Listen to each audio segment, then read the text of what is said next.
Bem, boa tarde, pessoal. Segundo dia da Semana Estado de Jornalismo Ambiental, muito bem-vindos. Quem está aqui, que estava na parte da manhã no workshop? Ah, que maravilha. Bom, quem quiser saber, pergunte, porque valeu muito a pena. As dicas que a Marina Amaral, da Agência Pública, trouxe sobre jornalismo investigativo na Amazônia. Foi muito bacana. Bom, só relembrando, vocês já sabem, mas relembrando quem estiver tweetando ou postando no Facebook, se possível usar as hashtags para a gente depois encontrar, fazer uma compilação do que vocês colocaram por lá. A rede Wi-Fi é essa visitante e a senha GRP_0329. Lembrando também que teremos transmissão pela internet, então, se você está nos assistindo pela internet, quiser mandar perguntas, também usar a hashtag Estadão Ambiental e Prêmio Tetra Pak, que aí o pessoal dos Focas também, que está fazendo a cobertura pelo Twitter, pode acrescentar. Mais uma vez, teremos um painel com 2 apresentadores e, no final, no caso hoje, apresentadoras, e, no final, 40 minutos de perguntas. Tá? Esse primeiro painel do segundo dia, são receitas de preservação. A gente vai conhecer trabalhos tanto de uma jornalista especializada nessa questão na TV, e também vamos conhecer um projeto de conservação do Pantanal também. Hoje a gente vai viajar para o Pantanal nesse primeiro painel, basicamente. Então, eu vou convidar primeiramente a Cláudia Geiger, minha querida colega. Ela é formada em jornalismo pela Federal do Espírito Santo e, desde 98, foi indicada pela Rede Globo para trabalhar na TV Morena como repórter do Jornal Nacional no Mato Grosso do Sul. E escolheu Campo Grande para fixar a residência. Você é capixaba, né? Sou de Catamirim. Exatamente. Capixaba, sim. A Claudinha fez várias coberturas sobre questões ambientais em rede nacional, divulgando as riquezas do Estado e também do Pantanal, né, principalmente, né, o Bonito, Serra da Bodoquena e o Cerrado. Denunciou ações de ameaça aos biomas da região. E Cláudia é ganhadora de diversos prêmios. Destaque aí para 2 prêmios, que é o Grande Prêmio Ayrton Senna, de jornalismo, e também o Prêmio Ethos, de jornalismo. Vira e mexe, vocês veem ela com matérias especialíssimas no Globo Repórter, que é, né, um celeiro para falar de conservação na televisão. Então, a Claudinha emplaca muita matéria por lá. Bem-vinda, Cláudia Geiger, hoje.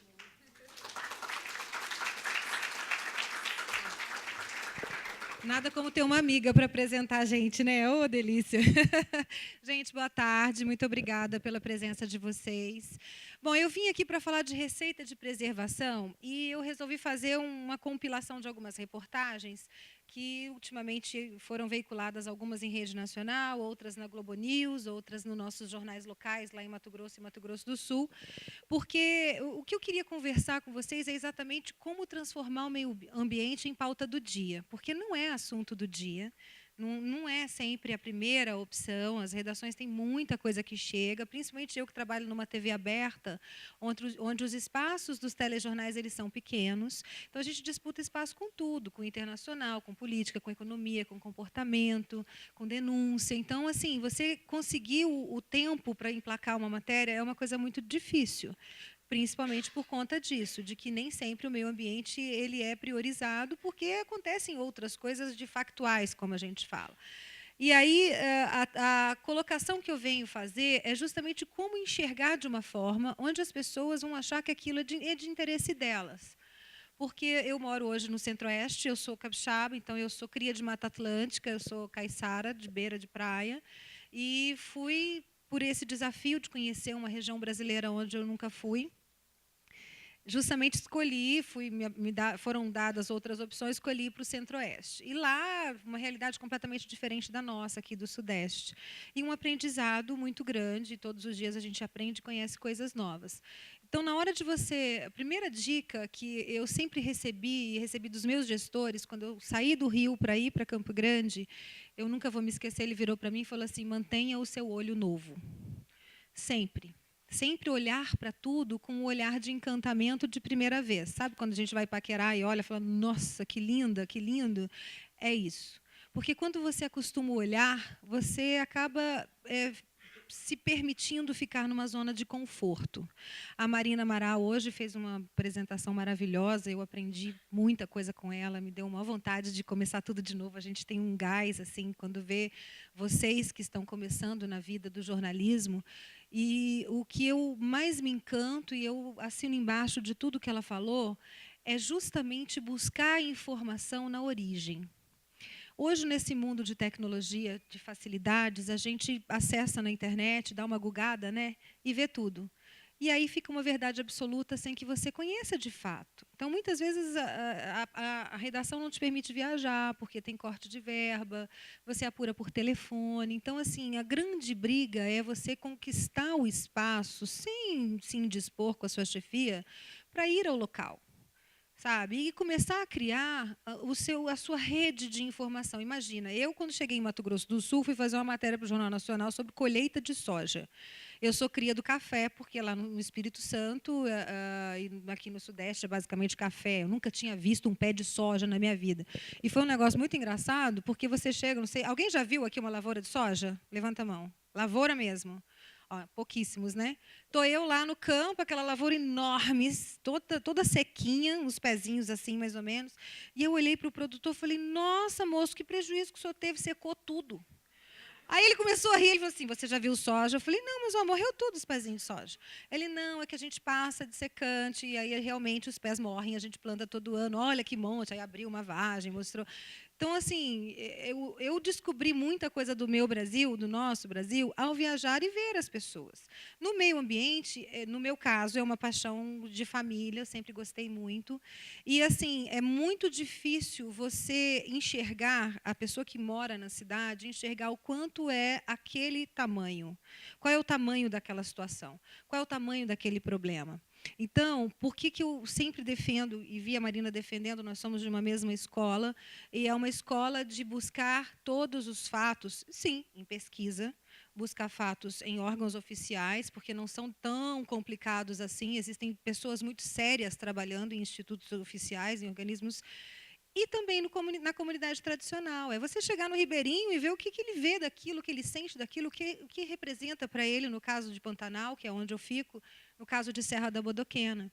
E não existe uma receita pronta. O que existe é a possibilidade de se encantar. Então, eu vou passar um pedacinho, todas as minhas matérias que eu trouxe, elas são muito longas. O Globo Repórter tem 40 minutos, matérias de Fantástico tem 7, 10 minutos. Então, eu vou colocar um pedaço e depois eu converso, vou até pedir... eu esqueci, acho que é Márcio o nome do rapaz. Enfim, lá ele fez... É Márcio? Faz assim. Miguel. Tá. E aí, ele está bem ali, tem uma mãozinha ali. E aí ele vai botar um pouquinho, a gente vai escutar, depois ele vai tirar o áudio, deixar só o vídeo, se vocês, e a gente vai comentando. Essa é uma reportagem que foi muito interessante, porque assim, existem muitos vídeos, essa popularização da imagem na internet permite que todas as pessoas resolvam ser aventureiros, ambientalistas, investigadores, jornalistas. Então, tinha uma época um monte de vídeos circulando na internet de sucuris gigantes. Já é uma coisa que não dá, né? Sucuri gigante, lógico, a sucuri é gigante, é a cobra mais grossa do mundo, ela é a segunda maior do mundo, e no Brasil temos 3 espécies. E aí eu queria fazer uma matéria, porque quando as pessoas colocavam sempre como o monstro do rio, aquele que vai te engolir, vai te comer inteiro, vai te abraçar e vai te devorar. Aí qual é o instinto natural de qualquer ser? De proteção. Você tem aquela imagem daquele bicho enorme, se eu encontrar com ele, eu vou passar o carro em cima dele, vou dar uns tabefes na cabeça dessa sucuri e vou matar. E eu falei, meu Deus, primeiro que para ela chegar desse tamanho de 8 metros, ela leva 20 anos. É uma grande reprodutora. Aí eu me lembro que eu estava no Fantástico, com a chefia do Fantástico. Falei, chefe, queria fazer uma matéria sobre sucuri. Ele, Deus me livre. Cobra? Ainda mais sucuri? Não, essa cobra... Eu falei, não, chefe, eu vou mergulhar com ela não morde, ela não mata a gente. Como assim você vai mergulhar com uma sucuri? Eu falei, eu vou. Aí ele, não. Aí eu falei, tá bom, deixa eu fazer? Aí ele, tá bom, deixou. Aquela reportagem abriu o Fantástico daquele domingo e foi a reportagem mais vista, mais comentada, deu um ibope danado. Aí, quando eu comecei a gravar, a maioria das pessoas achava que eu tinha que colocar um teor de monstro do rio. E eu bati o pé. Não é um monstro do rio. Não existe monstro. Existe aproximação indevida, existe tratamento indevido. No caso do jornalismo ambiental e de qualquer outro, não existe monstro. Existe a forma como você investiga, apura e divulga aquela informação. Então, vou pedir, Miguel, bota um pedacinho dessa matéria da sucuri, porque foi muito interessante que eu convenci o meu chefe a dar uma matéria de sucuri no Fantástico. E foi uma coisa muito legal até para pesquisa depois. Vamos ver se vai rodar. Que começa com uma aventura muito arriscada no Brasil Central. Um bicho que mata por asfixia. Essa é a ideia que todo brasileiro tem, né? Dos pântanos e dos rios, capaz de engolir animais inteiros. Ela tá vindo aqui. O Fantástico vai ficar cara a cara com a maior cobra do Brasil. A sucuri tá bem aqui do lado, ó, atrás da gente. Estamos em Bonito, Mato Grosso do Sul. Recentemente, em uma fazenda da região, foi descoberto um centro natural de reprodução da sucuri. É para lá que vamos. É época de estiagem, o momento certo para encontrar a cobra. São quilômetros e quilômetros. Miguel, pode abaixar que vai pra dentro ficar do mato. passando aqui, eu vou Pegamos a contando na estrada hora que pra chegar a chegar imagem, até a enfim. fazenda. Aí, você viu como é que eu comecei o texto? Eu comecei com o imaginário coletivo. Qual é o imaginário coletivo? O monstro do rio, um bicho. Eu não falei nenhuma mentira da biologia dessa espécie. Realmente, ela mata por asfixia, porque ela vai te apertando. Realmente, ela tem a capacidade, porque ela não tem ossos aqui na mandíbula, ela abre essa boca, fica um trem desse tamanho, e ela engole você. Só que ela leva 9 meses para te engolir e digerir, né? Depois que ela entra a presa, ela fica lá paradinha e fica digerindo aquilo um tempão. E aí, esse é o imaginário. Mas só que eu comecei a fazer uma matéria onde eu fui mostrando, ó, no mapa do Brasil, quais são as ocorrências dessa espécie, quais são as diferenças da espécie, o tamanho. Ó. Isso é verdade, gente. Ela chega desse tamanho. E é linda, é a coisa mais linda do mundo. Nós ficamos 3 dias gravando aí nesse lugar. A gente foi várias vezes, eu estava até doente nesse dia, um febrão danado. E aí a gente procurando, e elas têm um período próprio de reprodução, estavam ali no rio, e a gente mergulhou. Só que, como que eu fiz isso? Foram 2 anos conversando com especialistas. Eu busquei um especialista que é um venezuelano, que é a maior autoridade em sucuris no mundo. Vem cá, me explica isso, me conta isso, como é que era, como é que não era. A gente está aqui, nesse momento, eu estou explicando que no horário daqui, a gente estava gravando, ela fica para o lado de fora, por isso que a gente visualizou. Então, eu aproveitei, olha o tamanho. Miguel, bota o áudio para mim, por favor, para os meninos assistirem. O fotógrafo Luciano O Candizani Luciano é um amigo pessoal e ele é um grande d'água. parceiro das minhas reportagens e ele já tinha, a gente já tinha estudado. Ele mergulha, tem muito mais experiência de mergulho do que eu. Aí ele foi primeiro. E aí ele pulou dentro da água e ficou lá para observar, e mais um outro biólogo amigo nosso, que também estava mergulhando junto. Aí eles entraram na água e ficaram observando mesmo. Então, a partir daí, ela é enorme, a bicha tinha 7 metros, ficou mais linda, parece um pneu. Olha aí. É uma sucuri verde, considerada a mais pesada. Ela lambeu e o a meu mais nariz grossa e de não me todas as mordeu e cobras não me do mundo. matou e não estou aqui falando Ela para se vocês arrasta 2 anos pelas depois. curvas de barro, Vocês vão ver o analisando tamanho da área. menina. Linda, gente. Gente, quando eu Quando entrei... vai para o Então, fundo assim, do rio, isso foi a num velocidade e jornal, o que é um dos tamanho jornais de maiores impressionam. audiências da TV aberta no domingo. Um homem adulto ao Da lado forma como dela, eu fui colocando, olha o pequeno. tamanho dos meninos ali perto dela. E aí eu fui A forte explicando a biologia correnteza da dificulta as espécie, fui gravações. explicando como é que ela Qualquer vive, onde ela movimento vive, suja o que ela água. E a come. sucuri, de Pode mais tirar, de Miguel. 7 metros, E aí, dessa forma, o que eu fiz? Eu tentei desmistificar. Então, muitas pessoas que depois assistiram essa reportagem falaram assim, tudo bem, eu não teria coragem de entrar no rio que tem uma sucuri desse tamanho, mas também não mataria mais. Porque é aquele... né? Isso a gente tem feito, eu no meu trabalho tenho buscado muito dessa forma, de enxergar o meio ambiente como algo que possa interessar a todos, independente de isso fazer ou não parte da tua vida. E para isso eu tenho muito contato com cientistas, pesquisadores. Então, essa busca pela fonte acadêmica é fundamental e tem muita coisa disponível de artigo publicado na internet. Então, sempre que eu começo um trabalho, eu vou buscar quem pesquisou sobre aquilo, o que eu já tenho, e vou estudar. Aí eu vou buscar dentro do meu universo quais são desses pesquisadores que estão disponíveis e que poderiam participar da reportagem comigo. Aí você vai buscar. Por incrível que pareça, fazendo essa reportagem, eu vi que no Brasil não tem um especialista em sucuris. Não existe. Aí a gente chegou no venezuelano, e aí você vai puxando esse novelo. Quando a gente mostrou, aí foi aí que ela lambeu meu nariz. Quando a gente mostrou a matéria, aí surgiram várias universidades tentando se disponibilizar para montar um projeto de pesquisa nesse lugar. Por quê? É bonito? É bonito. Serra da Bodoquena? Mas é uma fazenda particular, não é uma fazenda de mergulho. Aí ela estava abraçada com o macho, ela matou o macho, aí foi quando ela lambeu meu nariz e voltou para trás. A cabeça dela é o tamanho da minha.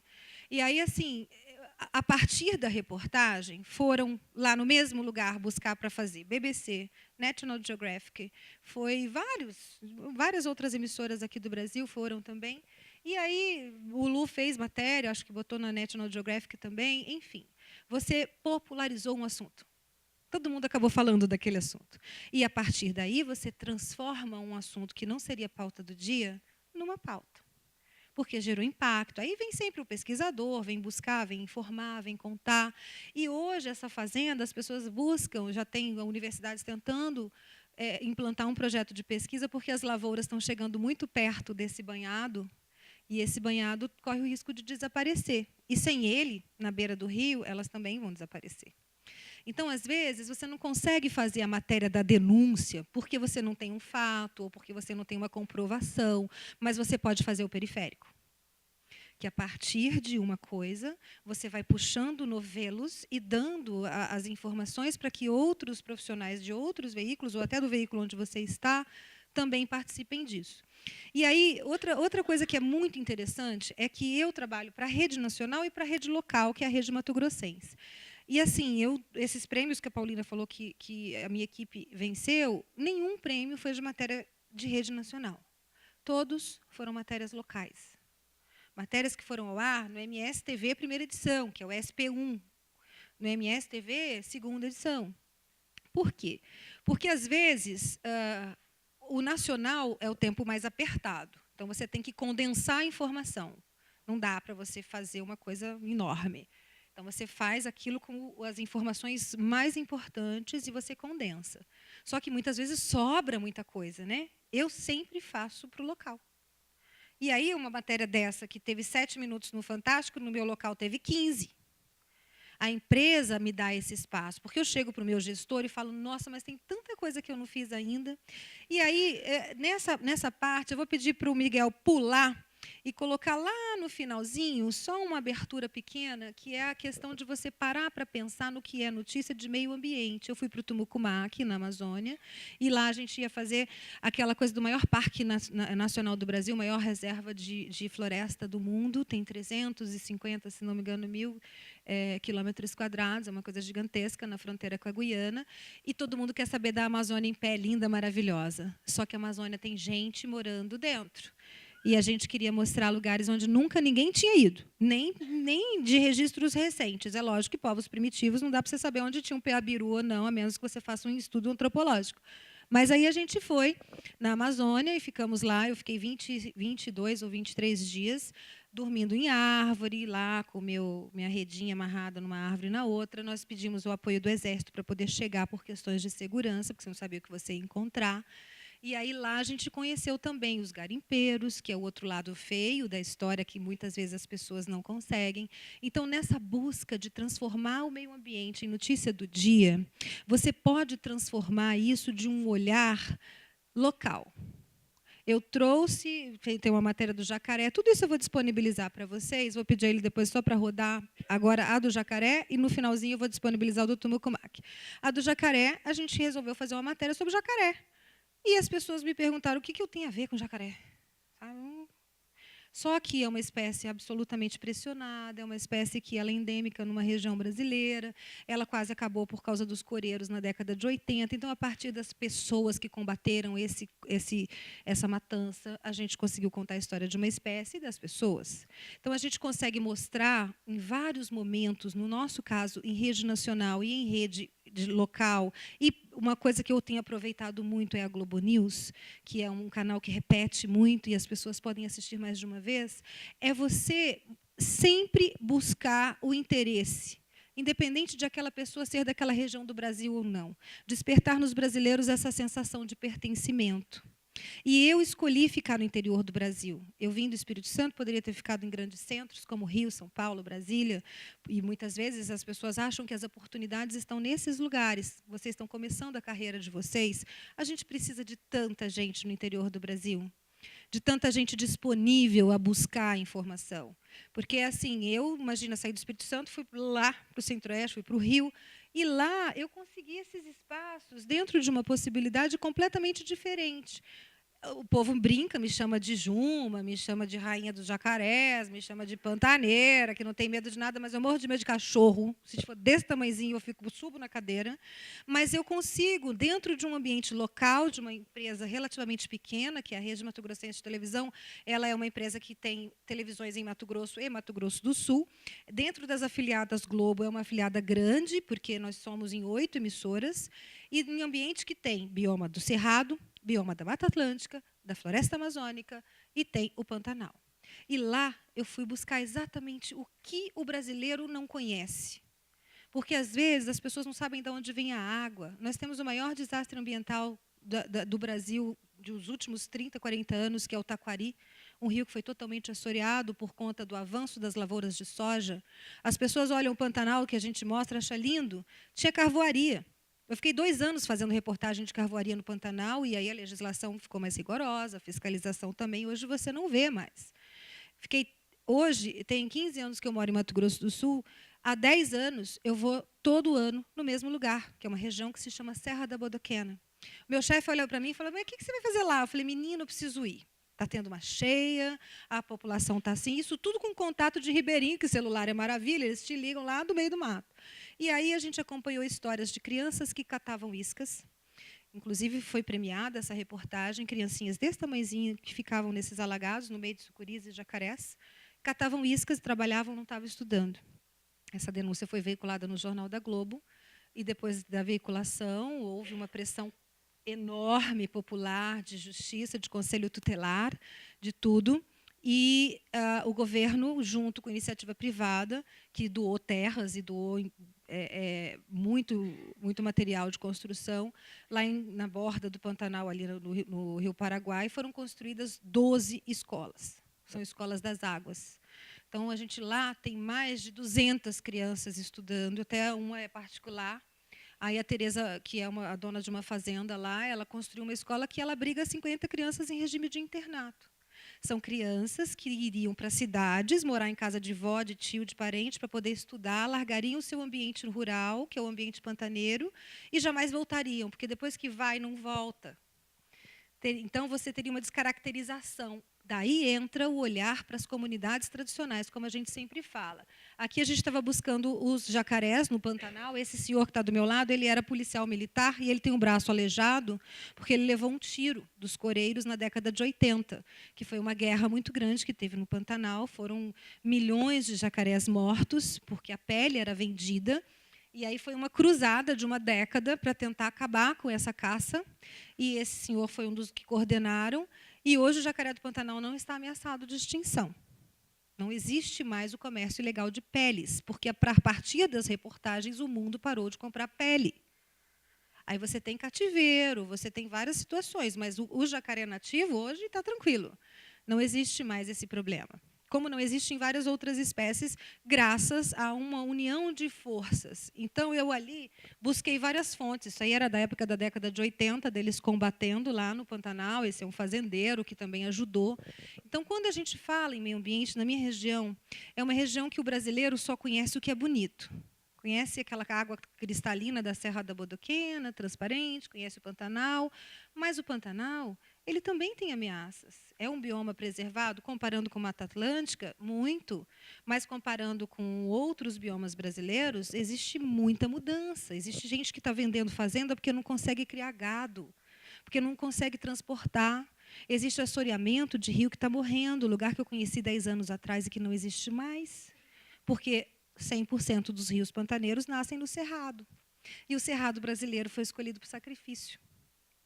É de onde vem a comida, né? Precisamos alimentar o mundo, né? Esse é o discurso da agenda que a gente sempre ouve falar, existe um interesse, uma agenda? Existe.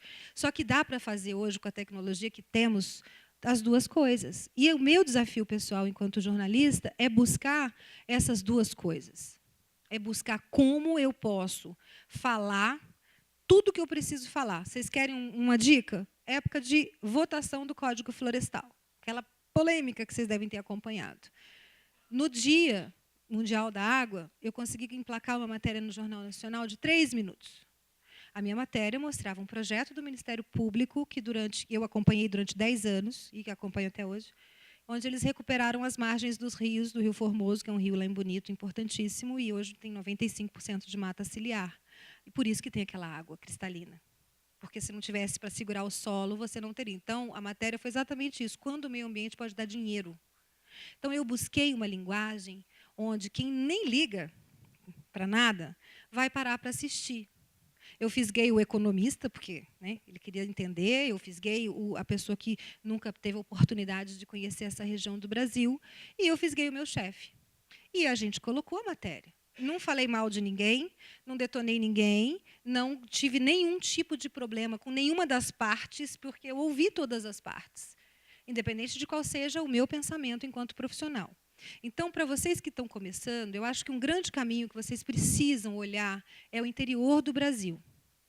É olhar o interior do Brasil com outro olhar, porque nós lá, que estamos lá no interior, a gente interfere diretamente aqui. Agora, como você vai competir com uma pauta de Mato Grosso do Sul com a pauta de São Paulo? Tudo que eu vou fazer lá, o meu chefe fala assim, nossa, mas São Paulo tem 200 milhões de pessoas, tem 300 mil, você tem só 20. Eu vou a partir da proporção. O que isso significa? Por que São Paulo está sem água? Por que o Nordeste tem um problema? Por que o Sul tem um problema? Isso tudo as pessoas precisam entender que pertence, primeiro, aos brasileiros, segundo, é interligado. Não dá para você pensar em meio ambiente sem você pensar nos elos dessa cadeia. Não adianta você falar em meio ambiente e deixar intocado, sendo que tem gente que mora lá dentro, que sempre viveu ali, que são as comunidades tradicionais, são os indígenas, são alguns fazendeiros. Mato Grosso do Sul, para encerrar, tem uma questão indígena muito séria. Vocês devem ter ouvido falar dos Guarani Kaiowá. Muitos ameaçaram se suicidar e já teve muito problema. Eu, durante o ano de 2005, eu fiquei 1 ano indo a cada 15 dias às aldeias Guarani e Kaiowá. E aí, como é que eu convencia meu chefe? Chefe, a gente precisa ver aquelas crianças. Aí lá ia dinheiro, né, gente? A empresa paga para você viajar, e a estrutura, a televisão, são pelo menos 3. E como é que eu convencia o meu editor-chefe, ou a pauta do Brasil, para sair isso no Jornal Nacional? Gente, são brasileiros. E brasileiro, não importa se a cor da pele. E eu vou contar para vocês que o William Bonner, na época, eu não me lembro, acho que era Ana Paula Padrão, não sei se era a Lília Vitfib, não lembro quem que era o editor-chefe do Jornal da Globo, em todos os jornais da rede aberta, pelo menos uma vez por semana, tinha uma pauta, um assunto sobre a situação dos Guarani Kaiowá. E, a partir daí, não tem mais aquela mortandade, aquela mortalidade horrorosa. E você tem problemas? Tem. Sabe por quê? Porque todas as terras em Mato Grosso do Sul são tituladas. Nenhum fazendeiro invadiu o índio e nem o índio invadiu o fazendeiro. O índio foi sendo pressionado e tirado a terra dele por conta de uma política da época. E agora, como é que você faz numa situação como essa? Eles precisam de atenção, são tutelados? Precisam. Eles têm espaço nos telejornais? Tem. Tem gente que fala, índio não tem espaço em telejornal. Tem. Sim, senhor. Ganhei um prêmio Embratel, um prêmio Ethos com isso. E foi muito interessante, porque, a partir daí, o governo federal mudou muitas políticas públicas com os indígenas em Mato Grosso do Sul e depois foi replicado para o mundo, para o Brasil. Então, o que eu digo a vocês é, uma matéria que começou em Dourados, Mato Grosso do Sul, gerou uma série de mudanças. Resolveu? Não. Está longe de ser resolvida a questão fundiária indígena no Brasil, é uma questão absolutamente delicada, varia de uma região para outra, de uma etnia para outra, mas é possível. Então, quando eu me realizo vendo vocês que estão começando, eu me sinto vocês. Eu tenho já alguns anos de carreira, não vou falar quantos, porque senão eu me rasgo aqui na frente, mas é possível você colocar o seu olhar de jovem, o seu olhar de eu nunca vi isso na minha vida. Sabe? Porque eu nunca vi isso na minha vida, vai te despir de preconceitos, de pré-conceitos. Vai te despir da coisa que já está na sua mente formada pelas leituras que você fez, mas que você nunca viveu. Então, vocês precisam vivenciar. Que seja aqui. Se for urbano, que seja aqui. Gente, meu sonho é fazer uma matéria dos rios subterrâneos em São Paulo. Quantos rios sumiram daqui? Sabe, eu estou pisando em cima de um, ele foi canalizado, naquela época era o que se fazia, e agora? Meu sonho é ver, explicando para as pessoas que são da idade de vocês, por que tem inundação, por que algumas várzeas foram transformadas em bairros. E essa briga da água em São Paulo, meu Deus, isso foi dito 10, 15 anos atrás, eu e a Paulina estávamos conversando sobre isso antes da palestra começar. Então, as novidades existem? Existem, mas a maioria dessas novidades, na verdade, são notícias velhas, que evoluíram, e que você precisa enxergar o que mudou, o que está novo naquele assunto que todo mundo já falou. Às vezes, o novo é o olhar de quem está morando ali. Às vezes, o novo é o seu olhar de quem nunca foi ali. E não ter vergonha. Eu sempre, na nossa emissora, lá a gente tem muito estagiário, a gente adora, a gente chama das nossas crianças, assim, porque eles chegam, estão fazendo faculdade ainda, é uma delícia, tem um projeto gigante de estagiários, e eles chegam cheios de gás, assim, cheios de ideias, de vontades. Isso, para nós, é maravilhoso, mas para vocês é desafiador, porque é preciso buscar no passado algumas respostas para o presente. E isso, hoje, com a internet, que a gente não tinha na época que começamos, é maravilhoso, porque você baixa ali um PDF de um projeto, de uma pesquisa, de uma tese de doutorado, e você pode ter muita informação fácil. E aí você vai tendo, obviamente, a tua rede de contatos e fazer a triagem e o filtro dessa informação. Então, o que é preciso é você olhar com o olho de quem está aprendendo, sempre. Outra também que eu queria que alguém fizesse, a matéria da Sabiá, aqui em São Paulo. Vocês sabiam que São Paulo tem 30 mil pessoas observadoras de aves nos parques urbanos? 30 mil, na maior cidade do Brasil. Pessoas que saem antes de trabalhar e vão observar aves. Tem uma biodiversidade gigantesca aqui. Está ali. Mas as pessoas não olham. Então, eu estou aqui, esses vídeos todos de jacarés, de Serra da Bodoquena, se vocês quiserem, depois o Miguel pode passar mais tarde, e a maioria está nos sites da Globo também. Então, o que eu busco para vocês é justamente essa colocação. Não é pauta do dia? Depende. Não desista. Eu chego no meu chefe, peço do Tumucumá, que foi um Globo Repórter emblemático na minha vida, que eu fiquei lá na Amazônia, também está disponibilizado, está até no YouTube, se não me engano. Eu fiquei 2 anos. 2 anos, produzindo, conversando, até que a gente conseguiu montar a expedição e esse programa foi ao ar. E é um programa que só no grupo de cientistas que a gente levou, no caso de aracnídeos, eles identificaram 40 novas espécies de aranhas desconhecidas para a ciência. E a gente proporcionou isso à ciência, porque eu falo a gente, a empresa, porque a gente convidou essas pessoas para irem. Era um lugar que nunca ninguém tinha feito pesquisa, e a partir de uma reportagem começou uma pesquisa. Então, às vezes, a gente não resolve o mundo, como a gente gostaria. Mas você dá um chutinho, dá um pontapé. E aí você chuta a bola. Se der, vai ter sempre alguém que vai pegar aquela ideia e vai levar adiante. E o jacaré também não me mordeu. Gente, muito obrigada.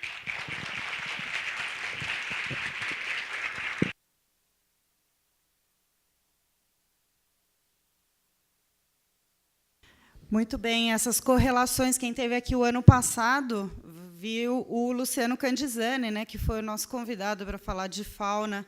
Então, agora a gente viu a outra frente também do trabalho da Cláudia, juntamente com o Luciano Candizani. E, Claudinha, rios escondidos aqui embaixo de São Paulo são 3.000 quilômetros.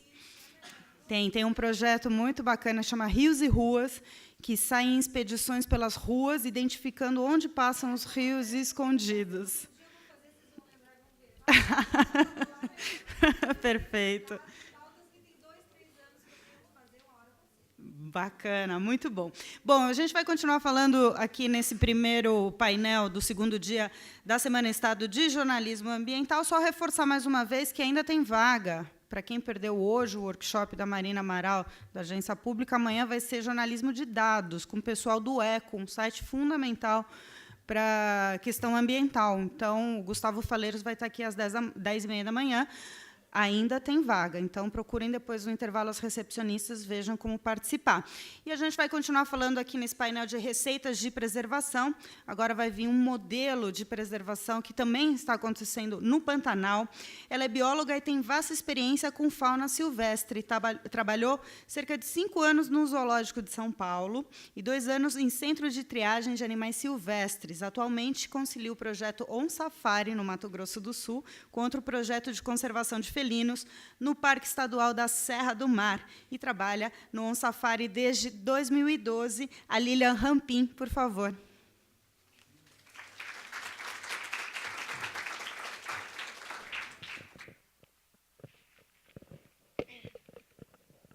Bom, boa tarde a todos. Em nome de toda a equipe do On Safari, a gente agradece estar presente aqui nesse evento tão importante. Eu vou tentar dar uma corridinha, porque tem muita coisa para falar desse projeto, mas eu quero que vocês entendam quais são os nossos objetivos, aonde a gente quer chegar, né? Então, o projeto On Safari, eu estou trabalhando desde 2012, como ela falou, e a gente sabe que a onça é caçada há muitos anos, né? Independente de ser proibido, e todo mundo sabe que é proibida a caça, há muitos anos a onça pintada é caçada. Antigamente, ela era muito caçada pelo comércio de peleteria como jacarés, e hoje em dia ela é caçada pelo conflito direto que ela tem com a criação de animais domésticos. Então, infelizmente, a gente tem um impacto econômico. A onça ela traz um impacto econômico a criadores de gado, porque vale a pena dizer que onça é um animal estritamente carnívoro. Ela não come nada que não seja carne. E, infelizmente, gado está no cardápio, né? Então, ela não come só gado, como muita gente se engana. Ela come tamanduá, anta, queixada, cateto, enfim, é uma infinidade de presas. Só que 95%, mais de 95% das áreas do Pantanal são privadas e possuem criação de gado. Então, o gado acaba entrando no cardápio da onça. E, em função desse conflito, né, direto, elas ainda são dizimadas, apesar de ser proibido, né? Então, essa é uma cena comum, relativamente comum, de se ver no Pantanal, uma onça perto de uma carcaça de gado. Vale dizer que onça também tem hábito carniceiro, então, muitas vezes, ela não mata o próprio gado, vem comer, o fazendeiro olha, acha que ela matou e acaba matando a onça. Isso é muito comum nos dias atuais. Bom, então, o que a gente faz para reverter essa situação, né? Então, primeiro, a gente escolheu um local para trabalhar e criar esse projeto pioneiro, que é o projeto On Safari. Aonde a gente escolheu? Um refúgio ecológico Caimã, situado em Miranda, lá no Pantanal, também no Mato Grosso do Sul. E por que a gente escolheu lá, né? Então, tem alguns fatores. Primeiro de tudo, é uma área preservada e segura, porque há mais de 20 anos, o dono, que é o Roberto Clabin, ele simplesmente repudia qualquer tipo de caça. Então, a gente sabe que é uma área onde as onças podem nascer, crescer e morrer lá de causas naturais. Então, essa foi a primeira razão e crucial para a gente trabalhar na Caimã. A segunda é que ela tem o Pantanal ele sofre épocas de cheias e secas, né, períodos sazonais de cheias e secas. E mesmo durante a cheia, a gente consegue continuar trabalhando. A gente tem estradas que não alagam, pistas de pouso que não alagam, então a gente não precisa parar por causa da cheia, como acontece em muitas outras fazendas. É uma fazenda de turismo também, então existe a área de hotel e a área de turismo. Essa área de turismo ela tem uma infraestrutura excelente, então é um hotel bacana, que serve comida bacana, enfim. As pessoas não ficam lá no meio do mato, né, elas têm um local bacana para ficar. E é pioneira de projetos de conservação. Então, lá na Caimã, a gente tem o projeto On Safari funcionando, tem o projeto Ararazu funcionando e também tem o projeto do Papagaio Verdadeiro. Então, um dos focos principais do dono é ajudar na conservação acima de tudo, né? E é uma área gigantesca, né? São 53 mil hectares de área. Da onde saiu a ideia do On Safari, né? A gente não está inventando a roda. Essa ideia saiu da África do Sul, mais precisamente perto do Parque Nacional do Kruger. Aquela areazinha ao lado da bota é chamada Sabi Sands. E aí essa área era uma área muito parecida com o Pantanal. Era uma área de criação de animais domésticos que sofriam predação por animais silvestres predadores. A diferença é que não era onça, eram leopardos, eram leões, eram guepardos. Então, eles saíam do Parque do Kruger e iam até a área de Sabi Sands e predavam essa criação de animais domésticos. Um sul-africano específico, em particular, ele teve uma ideia de começar a seguir uma leopardo fêmea e tentar fazer com que ela aceitasse a presença dele cada vez mais. Essa ideia deu certo, é um trabalho de muita paciência, eu vou explicar ao longo da palestra. Requer muita paciência, muita prática, é uma receita de bolo que tem que ser seguida direitinho. E ele acabou que ele conseguiu habituar essa onça. Habituação é um termo que vocês vão ouvir bastante, é o que a gente faz. Habituar é acostumar o animal à presença do veículo. Ele conseguiu fazer isso com essa leopardo e passou a agregar valor ao animal vivo, ao invés de abater o predador.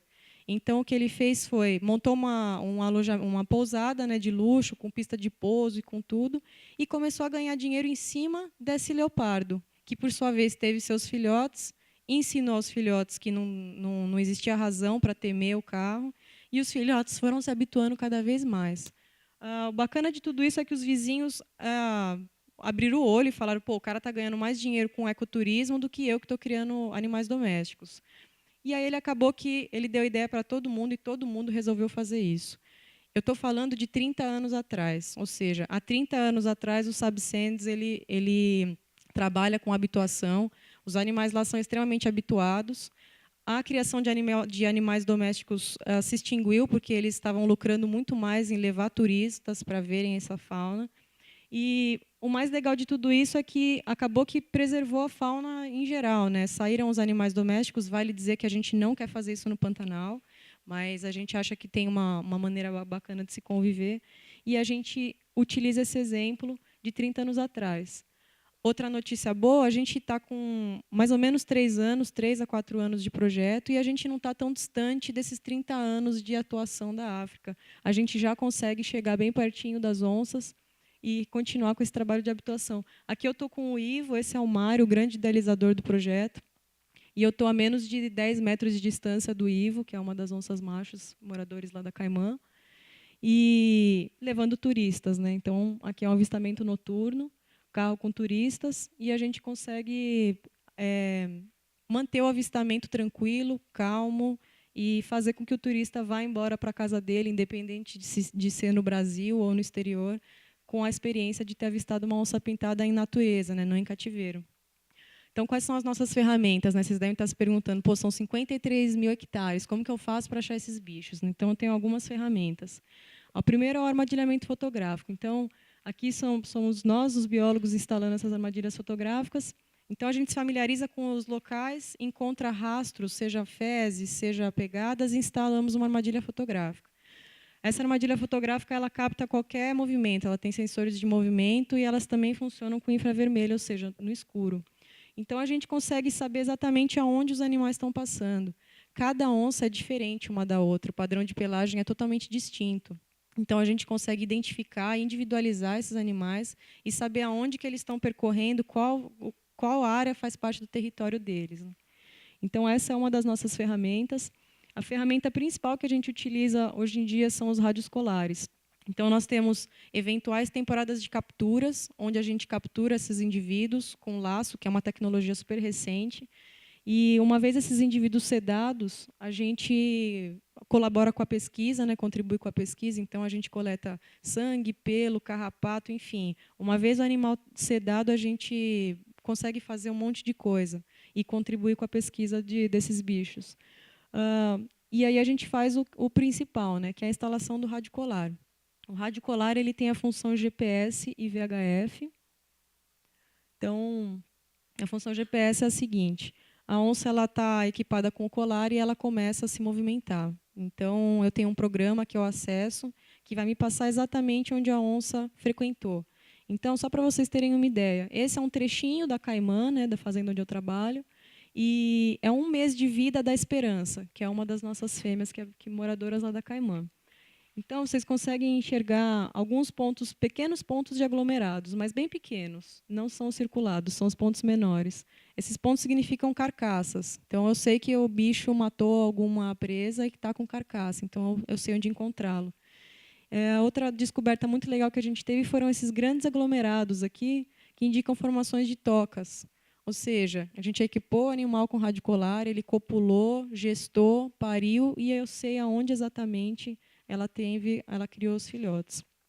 Então, é uma ferramenta crucial para a gente dar continuidade ao trabalho de habituação dessas onças. Outras informações bem bacanas que a gente consegue adquirir através do colar são os territórios. Então, o pontinho vermelho é o único macho equipado com rádio colar, é o Brutus. Então, a gente consegue comparar a área de vida do Brutus e esses pontinhos vão embora, tá, gente? Então, a gente consegue ver que ele caminha muito mais, ele patrulha muito mais do que as fêmeas que estão lá. A gente sabe quem é a parceira sexual dele, que é a teorema, os pontos amarelos. Então, está vendo que tem um engruvinhado lá de pontos. A gente sabe, é da nossa ciência que eles copulam. E a gente chegou a descobrir até uma coisa bem bacana, de que onças fêmeas, sem grau de parentesco, se toleram. Então, eu cresci na faculdade, com uma mentalidade de que onça é um bicho super solitário, não quer papo com ninguém, vive sozinho e é ela que manda tudo. E, na verdade, não. A natureza e a troncha, que são os pontos azuis e verdes, são duas fêmeas cujo grau parentesco inexiste, elas não têm grau parentesco nenhum, e, por alguma razão, elas ficam tempos juntas. Então, a verdade é que a gente não sabe nada e a gente está descobrindo as coisas aos poucos, né? Além do sinal de GPS, que eu expliquei agora, que é o mapinha, a gente também conta com o sinal de VHF. Então, como funciona? Eu acordo de manhã, vou para o escritório, e no escritório eu consulto os pontos de GPS das determinadas onças. Eu identifico um alvo para o dia, a onça que está mais perto, e começo a ver, tá, essa onça está mais ou menos aqui, os últimos pontos atualizados delas foram nessa região. O que eu faço? Eu pego o carro, vou para aquela região e vou com esse aparelho que está na minha mão, é um receptor e uma antena de telemetria. Então, no receptor eu programo a frequência do colar exatamente, né, da onça que eu estou seguindo, e aí eu subo no carro, né, para eliminar as barreiras de árvores, né, para o sinal chegar mais limpo, e vou girando essa antena procurando o sinal do colar dessa onça, na região onde eu tive o ponto de GPS. Quando eu escuto um bip, que é com mais ou menos 1 quilômetro de distância dessa onça, eu começo a seguir esse bip, que vai aumentando a intensidade de acordo com a minha proximidade até o animal. E aí, uma vez com o bip bem intenso, eu consigo ter o encontro e dar continuidade ao meu trabalho de habituação, né, que é o grande objetivo do projeto. A gente também usa... Engraçado, vocês devem estar pensando que é tudo super tecnológico, né, e, de fato, é uma tecnologia de ponta que a gente usa. Mas não é porque a gente usa tecnologia de ponta que a gente despreza o método rústico, né, o método que o pessoal usava lá atrás. Então, a gente também consegue procurar onça através de rastreamento pelas pegadas. Então, cada pegada conta uma história.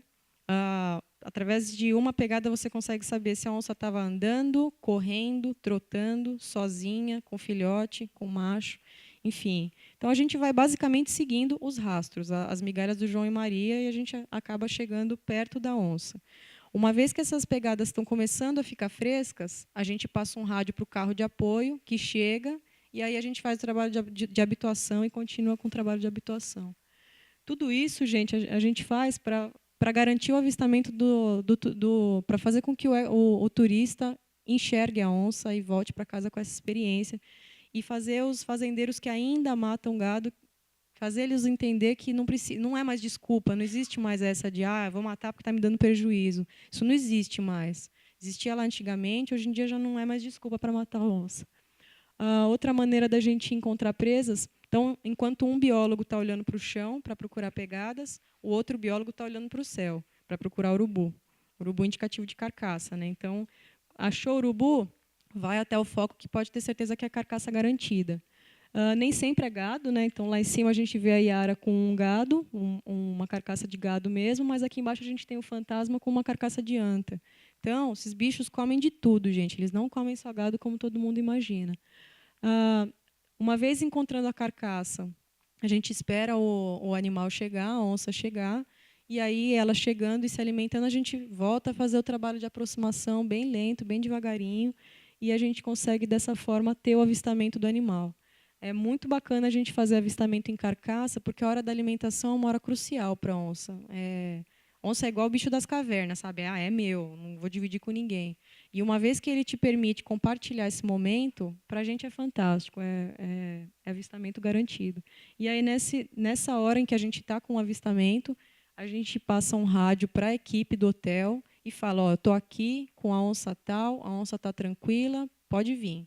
E aí eles enchem o carro de hóspedes e todo mundo vai tentar ver a onça com a gente. Visualização sempre gera habituação. Então, avistamos o animal, a gente vai começar a fazer esse trabalho de habituação até ele aceitar a gente quase que por completo, né? Então, nossos objetivos são preservar o Pantanal. Muita gente não conhece o Pantanal. Eu não conhecia o Pantanal, conhecia só a Mata Atlântica. Hoje em dia é carrapato mesmo, né? O Pantanal ele gruda em você e não sai, né? Então, hoje em dia, eu vivo muito bem lá. Fazer brasileiros conhecer o Pantanal e estrangeiros. Não só trazer gringaiada para cá, sabe? Os brasileiros têm que conhecer o Pantanal. Preservação das espécies, porque a onça é topo de cadeia. Um ambiente que tem uma onça pintada é um ambiente super controlado, porque ela faz o controle todo das presas que estão abaixo. Geração de empregos é um fator muito importante, porque a área do campo, você vai ver uma pancada de peão e a mulherada dos peões só ficam cozinhando em casa, engordando, não é verdade? E num projeto como esse, você consegue empregar não só homens no campo, mas como você pode empregar mulheres, biólogos e tudo mais. E valorização das terras, né? Então, esse é o laço de confiança que a gente tem hoje em dia com as onças. A gente consegue ver onça dormindo, ver onça amamentando dormindo, onça tranquila deixando filhote com a gente. A gente também descobriu que eles têm alguns hábitos arborícolas, ou seja, um conceito que eu cresci achando que não existia, eu mudei minha opinião agora, porque acontece. Relações de mães e filhotes, então esse aqui é o Ivo, ele tomou uma mordida da mãe quando ele completou 1 ano, e essa mordida foi justamente, some daqui, porque você vai copular comigo se você continuar crescendo comigo, então procure seus territórios. Então, vocês podem ver que é uma mordida feia, mas está lambida, ou seja, ela expulsou, mas ela continuou cuidando dele para ele poder sobreviver. Hoje em dia, ele já não mora mais na Caimã, e a gente não habitua ele para ele não correr nenhum risco. E essa é a Nusa com a sua mãe. A Nusa tem 1 ano, ela é fêmea, e ela ainda não foi expulsa porque ela é fêmea, né? Não tem risco nenhum de emprenhar. Mudamos o conceito sobre hábito solitário. A gente vê onça, esse foi um avistamento quádruplo que nós tivemos ano passado. As onças estavam compartilhando uma carcaça. E até a questão de toca, né? Então, esse é o momento que a galera faz. Porque aqueles pontinhos que eu mostrei para vocês aglomerados das tocas da esperança nos geraram esse avistamento aqui. Então, metade da equipe ficou com a onça num local se alimentando e metade foi visitar a toca e a gente teve o primeiro registro de filhotes em natureza. Agora eu vou girar um trailerzinho de um vídeo, de um filme que a gente fez, só para vocês terem uma ideia do que se trata.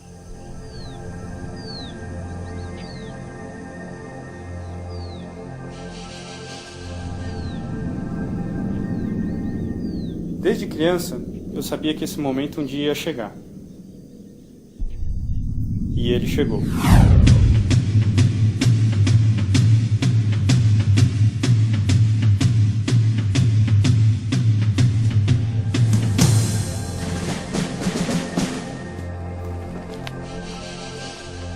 Um dos mais audaciosos projetos de conservação do Brasil.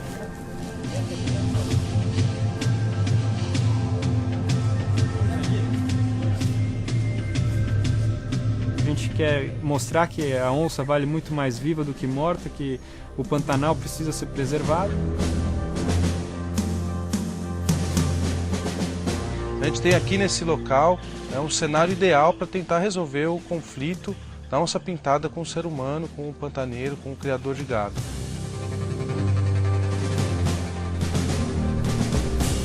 Understandably, yes, the cattle have, in hindsight, been a blessing to this area.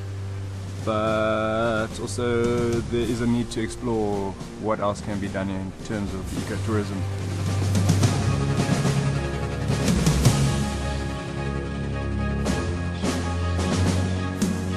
It's almost like they're looking to see where they put each and every single footprint. Sometimes a little tiny tuft of grass and they avoid that and they put their foot on the side of it. It's amazing. This animal walks through the environment like a ghost.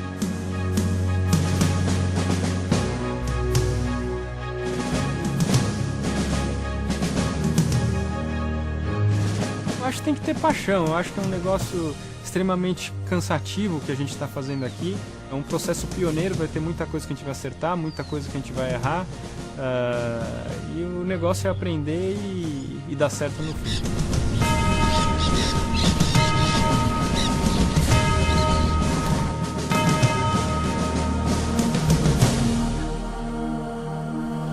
já está no fim do dia. Tem uma onça aqui perto já. Tem uma onça aqui perto falando com a gente, né? Comunicando aí, esturrando.